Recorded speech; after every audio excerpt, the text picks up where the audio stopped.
The snowfall had started gently that afternoon, the kind that looks beautiful from a distance and feels harmless at first.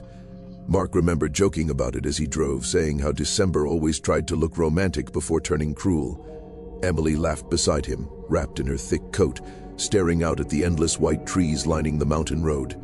They were supposed to reach their rented lodge before sunset, but the sky darkened faster than expected, and the snow began to fall heavier, thicker, swallowing the road inch by inch. By the time the car finally gave up, the world outside had become unrecognizable. The engine coughed once, twice, and then fell silent. Mark tried again, pressing the ignition harder as if force alone could revive it, but there was nothing. Only the sound of wind scraping snow against metal and the slow ticking of a dying engine. Emily checked her phone. No signal. Mark checked his. The same. The road behind them was already fading, erased by falling snow, and the road ahead looked like a white tunnel leading nowhere. At first they stayed inside the car, hoping another vehicle might pass. Minutes turned into an hour. The cold crept in quietly, seeping through the doors, numbing fingers and toes. Emily rubbed her hands together, her breath visible now. That was when Mark noticed the silence felt wrong. No distant engines, no animal sounds, just wind and snow. He knew staying in the car too long could be dangerous. They decided to walk. The snow was deeper than it looked. Every step sank halfway to their knees, pulling at their legs like something alive. The headlights of the car quickly vanished behind them, swallowed by the storm. Mark kept his arm tightly around Emily, afraid she might slip or disappear into the white darkness if he let go even for a second. They had no sense of direction, only the instinct that staying still meant freezing. After what felt like forever, Emily stopped suddenly and pointed. Through the swirling snow, barely visible, was a shape that didn't belong to the forest, a structure, a cabin.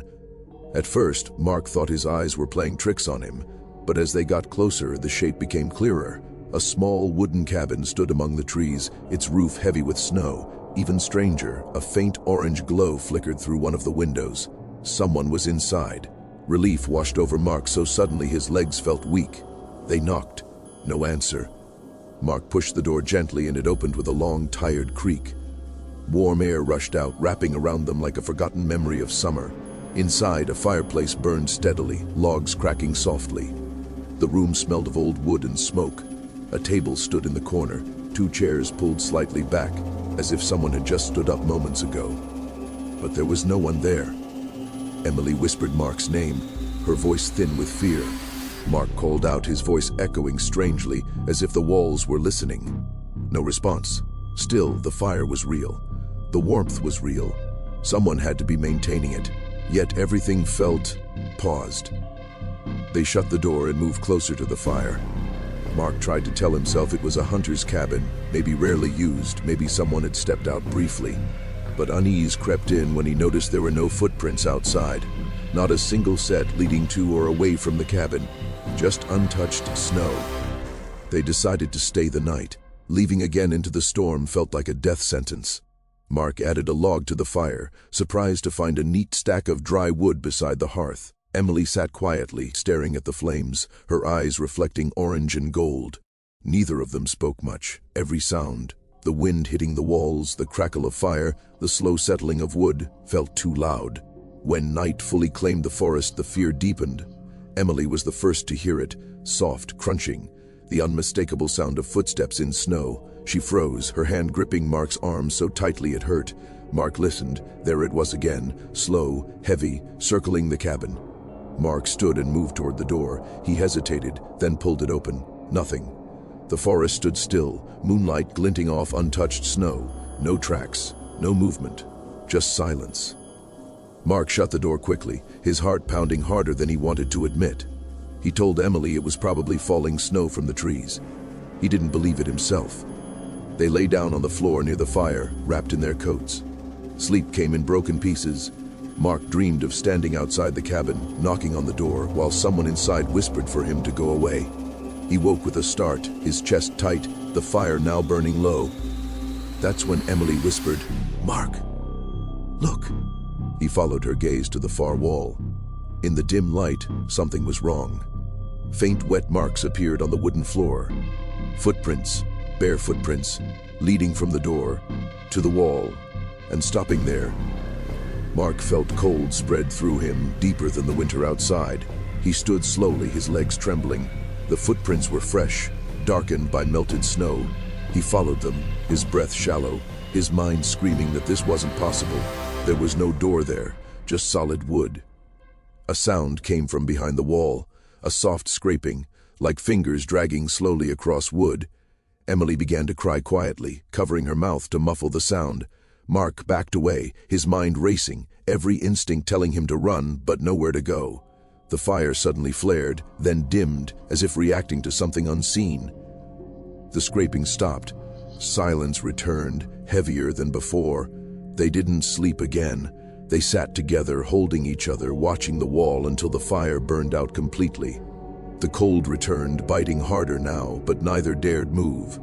Every shadow seemed to stretch, every creak felt intentional. When dawn finally came, the storm had passed. Pale sunlight filtered through the window, revealing the cabin in full detail. It looked older in daylight, the wood cracked and warped, the furniture coated in dust. Mark noticed something that made his stomach drop. There was no fireplace ash, no sign the fire had ever been burning. They rushed outside, desperate for fresh air.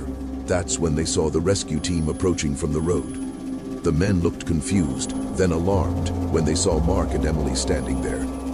One of them asked, "Where did you come from?" Mark pointed behind him. "The cabin. We stayed there all night." The men exchanged glances. One of them slowly shook his head. "There is no cabin here," he said. Mark turned around. The cabin was gone. Only trees and untouched snow remained. No foundation, no tracks, nothing. Later, wrapped in blankets inside the rescue vehicle, they were told the truth. Years ago, a cabin had stood in that exact spot. A family froze to death inside during a winter storm after getting stranded. The cabin collapsed under heavy snow decades ago. Mark looked at Emily, her face pale, her eyes empty. Neither of them spoke, because both of them knew one thing with terrifying certainty. Something had let them in that night, and it was never alone. The lake looked peaceful in winter, almost inviting. A smooth, endless sheet of white stretched beneath the pale December sky, frozen so solid it reflected the light like glass. Jake stood at the edge of it, pulling his jacket tighter around his body as icy wind cut through the air. He had arrived in the small Canadian town just before sunset, tired from driving all day and eager for quiet. The locals had warned him not to wander near the lake after dark, but their voices carried the kind of fear Jake didn't believe in. Superstition, he told himself. Every town had its stories. His cabin sat only a short walk away, but something about the lake pulled at him. Maybe it was the silence, so complete it felt unnatural. No birds, no cracking ice, not even the distant hum of traffic, just the wind and his own breath. Jake stepped onto the frozen surface cautiously, testing it with his boot. Solid. He took another step, then another, the snow crunching softly beneath his feet. As darkness settled, the temperature dropped sharply. Jake could feel it in his bones, a deep, aching cold. He raised his flashlight and swept it across the lake. The beam vanished into the white, swallowed by fog forming close to the surface. That was when he heard it. A sound, faint, almost imagined. Jake froze, holding his breath. The sound came again, clearer this time. It wasn't the ice cracking, it wasn't the wind. It was a voice. At first it sounded distant, muffled, like someone calling from underwater. A long, drawn-out cry broken by pauses, as if whoever, or whatever, was making the sound was struggling for breath. Jake's heart began to race. He told himself it had to be wind echoing across the ice, or maybe shifting pressure beneath the frozen surface. Then the voice screamed. Jake staggered back, nearly dropping the flashlight. The scream was sharp, desperate, filled with pain. It echoed beneath his feet, vibrating through the ice and straight into his chest. He shined the light down, pressing his face close to the frozen surface. Beneath the ice, shadows moved. At first, they looked like cracks, long dark lines stretching outward. Then one of the shapes shifted, rising closer to the surface. Jake's breath caught in his throat as a human face appeared beneath the ice. Eyes wide open, mouth stretched in a silent scream, the face pressed upward, flattening against the frozen barrier, as if trying to break through. Jake stumbled backward, his legs shaking uncontrollably. "No," he whispered, his voice barely audible. The face faded, drifting back into darkness, but more appeared. Dozens, Men, women, children. Their mouths moved, forming words he couldn't hear clearly, their hands pounding weakly against the ice from below. The ice beneath Jake's feet creaked. A sharp crack shot out from beneath him, spreading like a spider web. Panic exploded through his body. He turned and ran, but his feet slipped and he fell hard onto the ice. The flashlight skidded away, spinning in a slow circle before stopping, its beam pointed straight down. The light revealed something that made Jake scream. Hands. Pale, bluish hands pressed against the underside of the ice, fingers splayed, nails blackened and broken. They moved together, slowly, deliberately, as if following him. The cracking sound grew louder, sharper. The ice sagged slightly beneath his weight. Jake scrambled to his feet and ran blindly toward the shore, his lungs burning, his heart hammering like it might burst. Behind him, the screaming grew louder, layered, overlapping voices crying out in agony and rage. He felt something brush his ankle, cold and wet, like fingers slipping through a crack. He reached solid ground and collapsed, gasping, his entire body shaking violently. The screams faded almost instantly, replaced by silence so sudden it rang in his ears. Jake lay there for several minutes, too afraid to move, staring at the frozen lake. It looked calm again, untouched, as if nothing had happened. He forced himself up and staggered back to his cabin, slamming the door behind him and locking it. He leaned against the wall, sliding down to the floor, his mind racing. He didn't sleep. Every time he closed his eyes, he saw faces beneath the ice. Near dawn, exhaustion finally dragged him into a shallow, restless sleep. He dreamed of standing on the lake again, unable to move, his hands wrapped around his ankles, pulling him down through cracking ice into black water. A knock on the door woke him with a violent start. Jake opened it to find two locals standing outside, their faces pale and serious. They asked if he had gone near the lake. Jake hesitated, then nodded. One of the men sighed heavily and told him the story. Years ago, during a brutal winter storm, a school bus lost control and slid into the lake. The ice broke and the bus sank within minutes. The rescue came too late. Some bodies were recovered in spring, many were never found.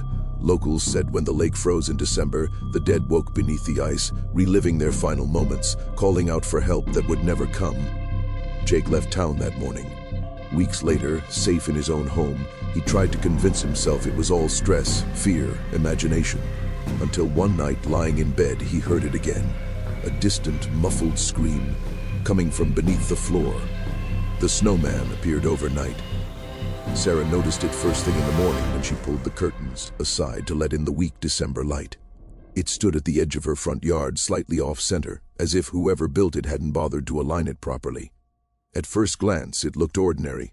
3 uneven snowballs stacked on top of each other, crooked stick arms, a lopsided shape that suggested children's hands. But something about it made her pause longer than she meant to. The eyes. They weren't coal. They were dark, smooth stones polished almost to a shine. They reflected light in a way that made them seem wet. Watching, Sarah told herself she was imagining it. December had been hard. Long nights, short days, and the constant weight of being alone since her husband's death the previous winter. Her 8-year-old son, Oliver, loved the snowman. He pressed his face against the window, smiling wide, insisting it must have been built by kids from down the street. "Can we keep it?" he asked. Sarah smiled back, forcing warmth into her voice. "Of course."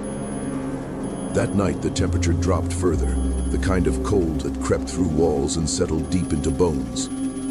Sarah woke around midnight, heart racing for no reason she could name.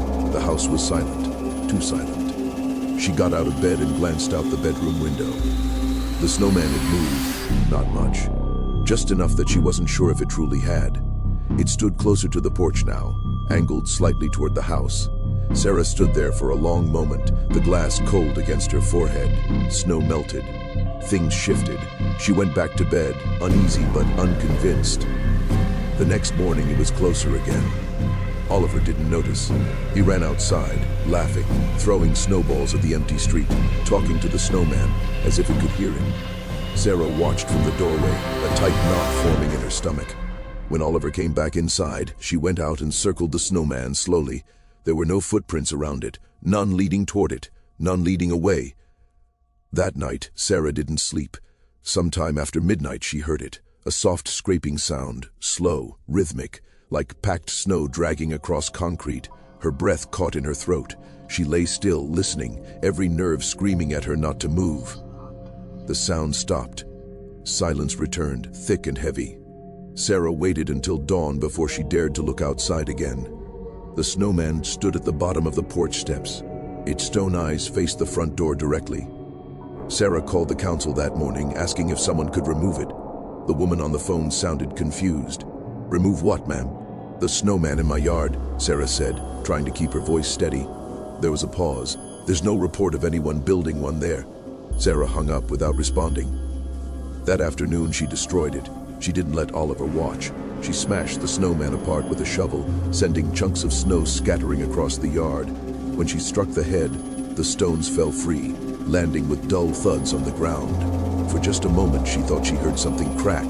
Not ice, not snow, but something brittle like bone. She buried the remains deep in the yard and threw the stones into the trash. That night, Oliver woke screaming. Sarah rushed into his room to find him sitting upright, tears streaming down his face. He said the snowman was outside his window, watching him, smiling without a mouth. Sarah held him until his breathing slowed, then checked the window herself. There was nothing there. She moved a mattress into Oliver's room and slept on the floor beside him. Sometime during the night, the cold became unbearable. Sarah woke shivering, her breath fogging the air. Frost crept along the inside of the window like pale veins. That's when she heard the scraping again, closer now. She stood slowly, every muscle tense, and opened Oliver's bedroom door. The hallway was dark, stretching longer than it should have. The sound came from downstairs. Scrape, pause, scrape. Sarah descended the stairs quietly, gripping the banisters so hard her fingers hurt. At the bottom, she stopped.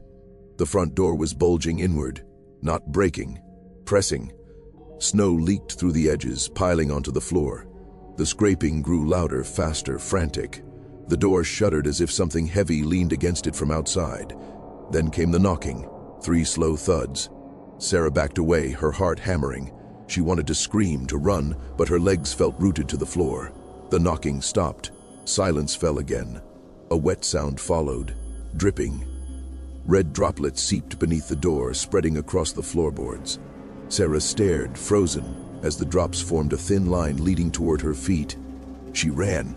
She grabbed Oliver, wrapped him in a blanket, and locked them both in the bathroom. She pressed her back against the door, whispering prayers she hadn't spoken in years. The house groaned around them, wood popping as the temperature dropped further. Then came the voice, not loud, not angry, familiar. "Sarah," it whispered. Her blood ran cold. It was her husband's voice, soft, tired. The voice she remembered from late nights and shared grief. "Let me in." Oliver sobbed against her chest.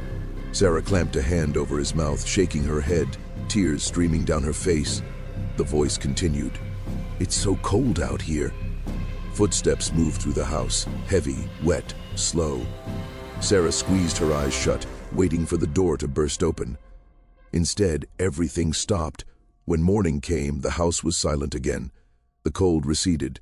Sarah opened the bathroom door cautiously. The front door was sealed shut by ice, thick, solid, as if frozen from the outside. Neighbors found them hours later after noticing frost on the inside of the windows. They broke the door open and pulled Sarah and Oliver out, shivering but alive. The yard was empty. No snowman, no disturbed snow, nothing unusual. Weeks later, after they moved away, the new owners reported something strange. On the first snowfall of December, a snowman appeared in the yard, always closer to the house, always watching. And sometimes, late at night, it knocked.